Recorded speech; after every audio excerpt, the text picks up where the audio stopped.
और अगर अल्लाह उनमें खैर की तलब देखता तो उनको सुनने की तौफीक बख्शता, और अगर यूं ही उन्हें सुनवा देता तो वो मुंह फेर कर भाग जाते। मोमिनो, अल्लाह और उसके रसूल का हुक्म कबूल करो, जबकि रसूल तुम्हें ऐसे काम के लिए बुलाते हैं जो तुमको जिंदगी जावेदा बख्शता है। और जान रखो कि अल्लाह आदमी और उसके दिल के दरमियान हायल हो जाता है, और यह भी कि तुम सब उसके रूबरू जमा किए जाओगे।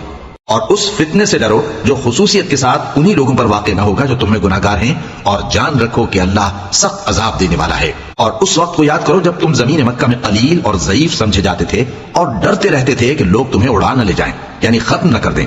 तो उसने तुमको जगह दी और अपनी मदद से तुमको तक़वियत बख्शी और पाकीज़ा चीजें खाने को दी ताकि उसका शुक्र करो। ए ईमान वालो, न तो अल्लाह और रसूल से खयानत करो और न अपनी अमानतों में खयानत करो, और तुम इन बातों को जानते हो। और जान रखो कि तुम्हारा माल और औलाद बड़ी आजमाइश है, और ये कि अल्लाह के पास नेकियों का बड़ा सवाब है। मोमिनो, अगर तुम अल्लाह से डरोगे तो वो तुम्हारे लिए हक व बातिल का फर्क जाहिर कर देगा और तुम्हारे गुनाह मिटा देगा।